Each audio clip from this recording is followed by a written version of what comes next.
Assalamualaikum warahmatullahi wabarakatuh. Perkenalkan saya Farlaki Syaputra. Pada kesempatan kali ini, saya akan membahas mengenai jaringan tumbuhan.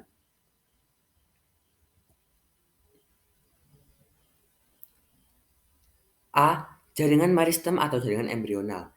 Jaringan meristem adalah jaringan yang sel penyusunnya bersifat embrional atau mampu untuk terus membelah. Ciri-cirinya adalah sel-selnya selalu membelah.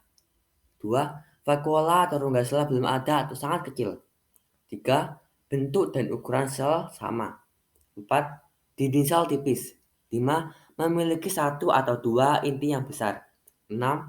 Kaya akan protoplasma atau cairan sel. 7. Isi sel tidak mengandung kristal dan cadangan makanan. Meristem primer berasal dari jaringan embrional.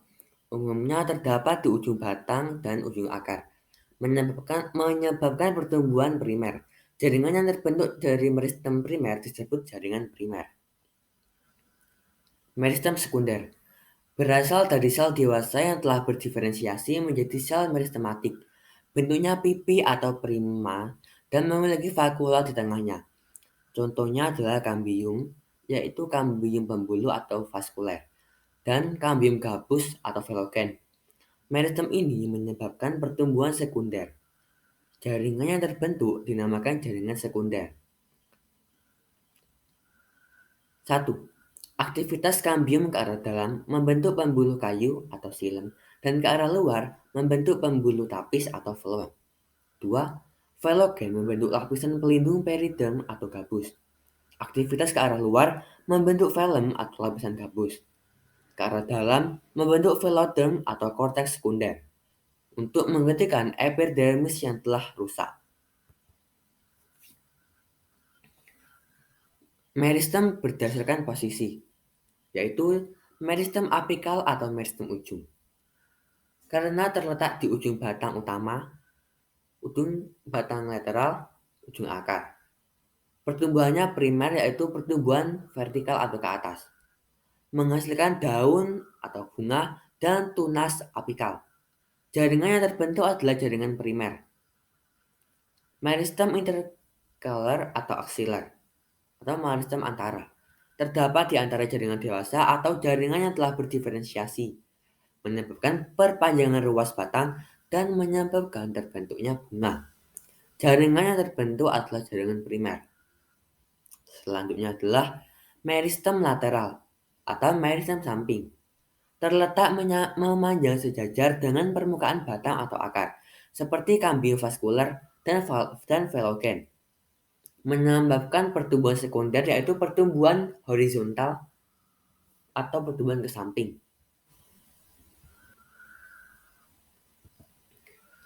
Selanjutnya adalah jaringan permana atau jaringan dewasa. Jaringan yang berasal dari pembelahan sel meristem primer maupun sekunder yang telah berdiferensiasi.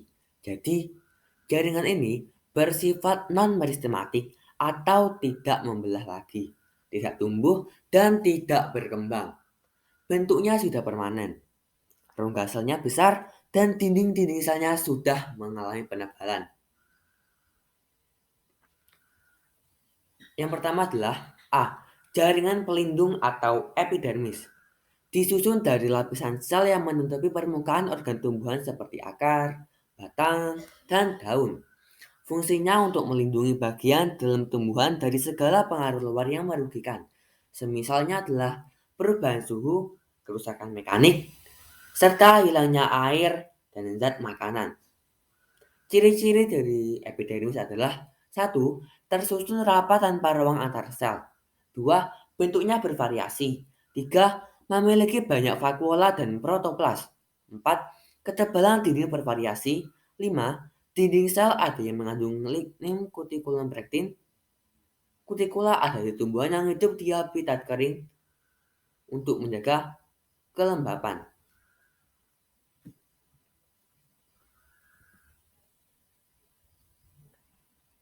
Modifikasi pada epidermis. Itu yang pertama adalah stomata atau mulut daun. Stomata terdapat pada epidermis organ tumbuhan yang berwarna hijau. Stomata adalah celah atau lubang yang diapit oleh sepasang sel penjaga atau penutup. Sel penjaga biasanya berbentuk ginjal pada tumbuhan dikotil atau berbentuk halter pada tumbuhan monokotil. Sel penjaga dikelilingi oleh sel-sel tetangga. Sel tetangga memiliki bentuk yang sama atau homogen tetapi berbeda dengan sel epidermis lain. Stomata berfungsi sebagai jalan masuk dan keluarnya karbon dioksida dan oksigen pada proses respirasi atau pernafasan maupun fotosintesis serta jalur penguapan air yaitu transpirasi. Selanjutnya adalah trikoma. Trikoma adalah rambut-rambut dari epidermis yang terdiri atas sel tunggal atau banyak sel. Trikoma terdapat pada hampir seluruh organ tumbuhan, misalnya akar, batang, daun, bunga, buah, dan biji. Fungsi trikoma bagi tumbuhan adalah mengurangi penguapan, meneruskan rangsangan, serta mengurangi gangguan dari hewan herbivor, membantu penyebaran biji, membantu penyembuhan bunga, serta membantu perkecambahan biji. Berdasarkan ada tidaknya fungsi sekresi, trikoma dibedakan menjadi dua macam, yaitu trikoma non-glanduler yang tidak menghasilkan sekret dan trikoma glandular yang menghasilkan sekret.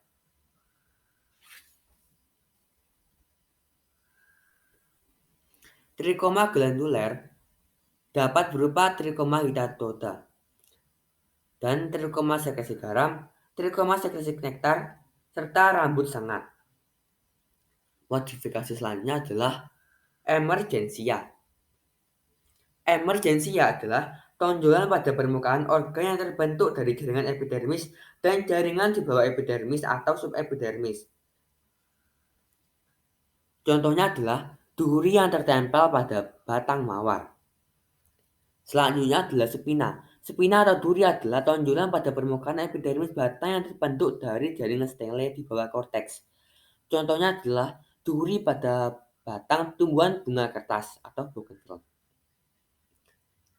Selanjutnya adalah sel kipas, yang merupakan alat tambahan pada epidermis daun bagian atas, tersusun dari beberapa sel berdinding tipis, memiliki vakula yang besar, tidak mengandung kloroplast, dan bentuk sel seperti kipas dengan ukuran yang lebih besar. Fungsi sel kipas untuk menyimpan air dan mengurangi penguapan. Ketika udara panas, air di dalam sel kipas akan menguap dan sel kipas akan mengkerut, sehingga luas permukaan atas daun menjadi lebih kecil dari luas permukaan bawah daun. Contoh sel kipas adalah yang terdapat pada bambu serta rumput teki. Selanjutnya adalah sel kersik.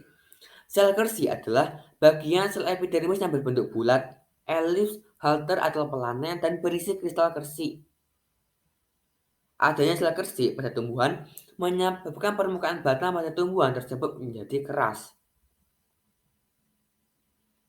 Contoh sel kersik adalah sel tebu. Filamen tersusun dari sel-sel mati yang di bagian dalam epidermis akar gantung pada tumbuhan epifit dan fungsinya untuk menimbun air yang diperolehnya dan mengikat oksigen. Contoh filamen adalah pada anggrek. Modifikasi yang terakhir adalah litokis. Litokis adalah sel epidermis yang dindingnya mengalami penebalan dan mengandung sistolit. Litokis berukuran lebih besar daripada sel epidermis di sekitarnya. Contohnya adalah pada tumbuhan Acanthaceae dan Moraceae. Selanjutnya adalah jaringan dasar atau parenkim. Jaringan yang terbentuk dari sel hidup dengan struktur morfologi yang bervariasi dan hampir ditemukan di setiap bagian tumbuhan. Oleh karena itu dinamakan sebagai jaringan dasar. Berdasarkan fungsinya, dibagi menjadi satu, parenkim asimilasi. Melakukan proses pembuatan zat makanan dengan cara fotosintesis. Dan hanya terdapat di bagian hijau yang mengandung klorofil sehingga disebut jaringan klorenkim. Dua, parenkim penimbun untuk menyimpan cadangan makanan karena vakula yang besar ada di bagian empuler batang, akar, umbi, biji, dan lain-lain. Parenkim air untuk menyimpan air. Dinding sel tipis dan vakula besar yang berisi cairan agak berlendir yang berguna untuk meningkatkan daya simpan air oleh sel. Ada di tumbuhan epifit dan xerofit. 4. Parenkim udara atau arenkim untuk menyimpan udara karena memiliki ruang antar sel yang besar. Ada pada tangkai daun dan alat pengapung air. Parenkim pengangkut. Di antara xilem dan phloem, selnya memadai sesuai area pengangkutnya. 6. Parenkim penutup luka atau velogen. Bersifat meristematik karena melakukan pembelahan diri untuk regenerasi parenkim baru.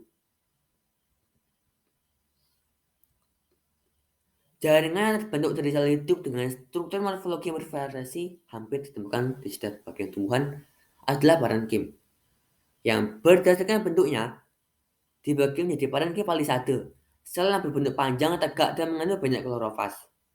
Berada di mesofil daun dan terkadang pada biji. 2. Parenkim bunga karang.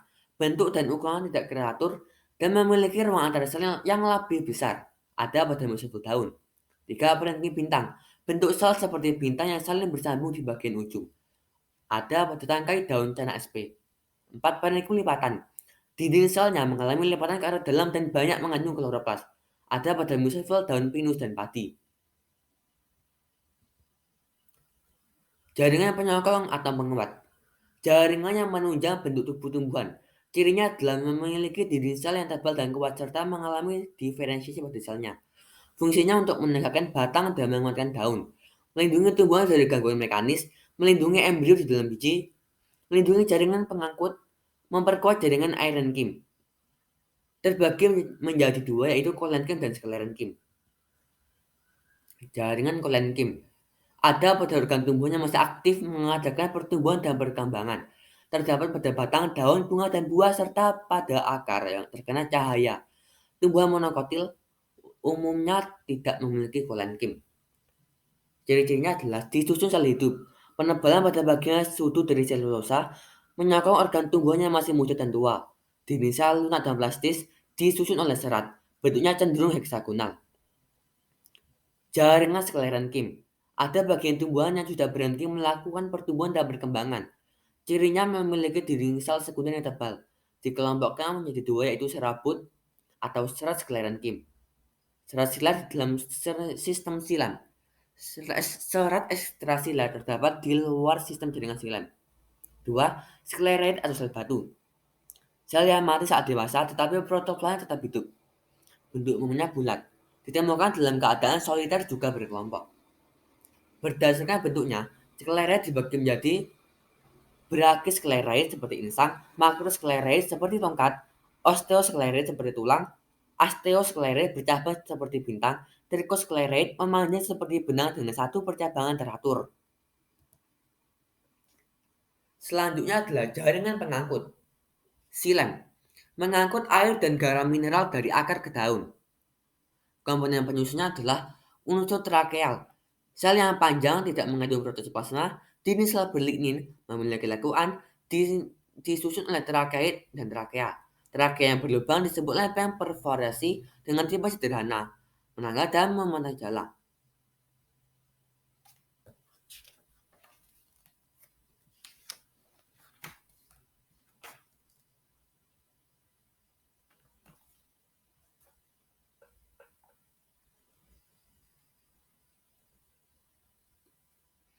Serat silem. Sel memanjang dinding sel berlignin, dua macam serat yaitu serat trakeid, serat libriform.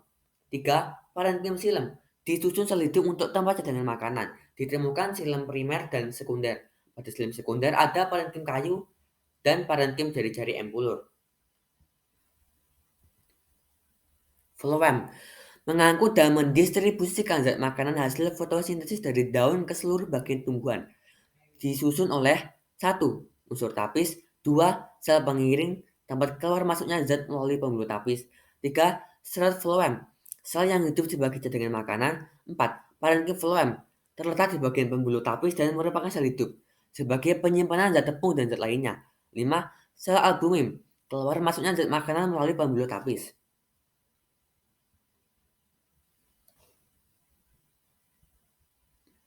Tipe kolateral. Jika di antara silem dan phloem tidak ada kambium, dan di antara silem dan phloem dihubungkan oleh jaringan parenkim, disebut kolateral tertutup. Jika antara phloem dan silem terdapat kambium, disebut kolateral terbuka. Jika terdapat floem luar, floem dalam, kambium luar, dan kambium dalam dengan urutan posisi dari luar ke arah dalam, yaitu floem luar, kambium luar, xilem, kambium dalam, floem dalam, disebut bikolateral. Tipe konsentris. Apabila xilem berada di tengah dan dikelilingi floem, maka disebut tipe konsentris amfikribal. Apabila floem berada di tengah dan dikelilingi oleh xilem, maka disebut tipe konsentris amfifasal. Tipe radial, yaitu jika letak xilem dan floem bergantian sesuai dengan jari-jari lingkaran.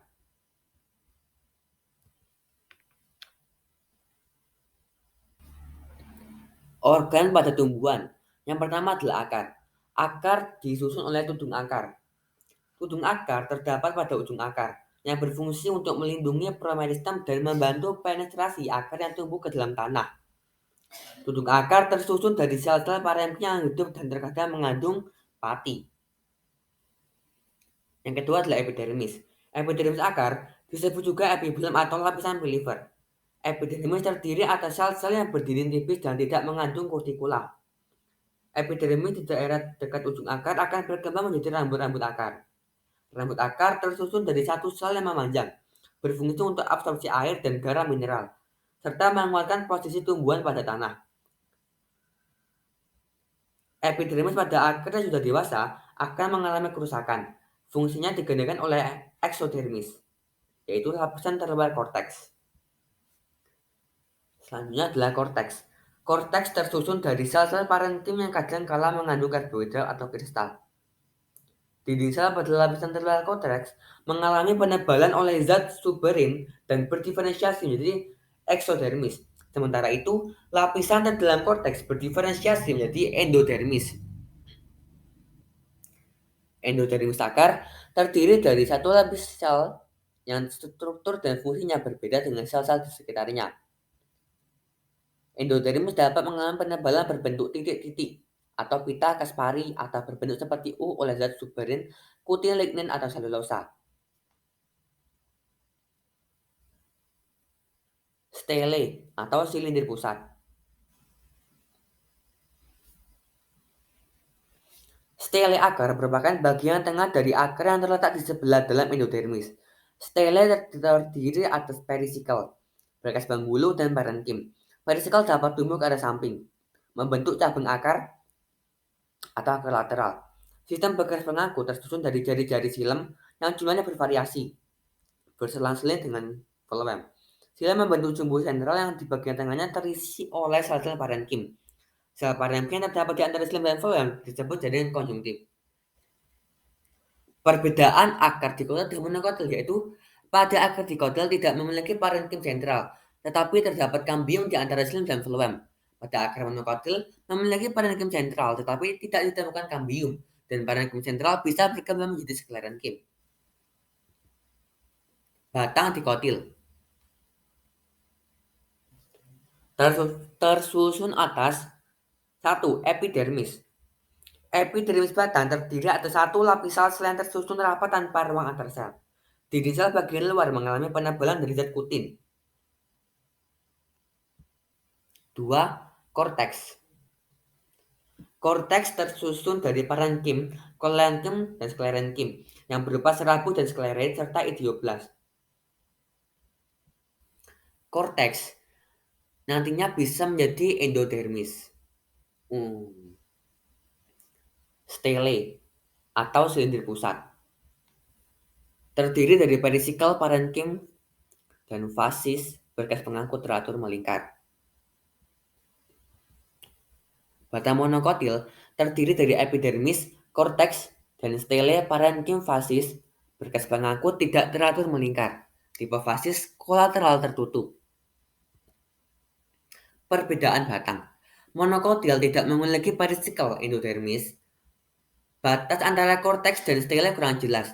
Tidak ada kambium di antara xilem dan floem, sehingga tipe kolateral tertutup.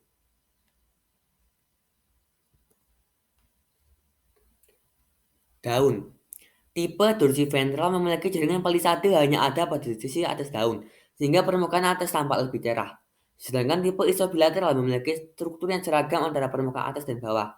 Karena tumbuh vertikal, kedua sisi menerima sinar matahari yang sama. Ada vertikal dan monokotil. Disusun oleh epidermis, bisa terdapat di permukaan bawah atau atas.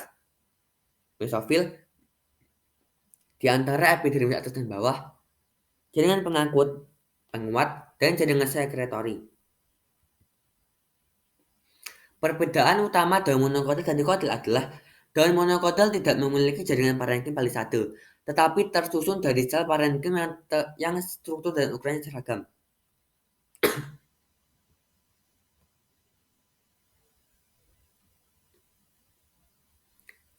Totipotensi dan kultur jaringan. Jenis kultur jaringan adalah meristem kultur, yaitu teknik kultur jaringan yang menggunakan eksplan dari jaringan muda atau meristem.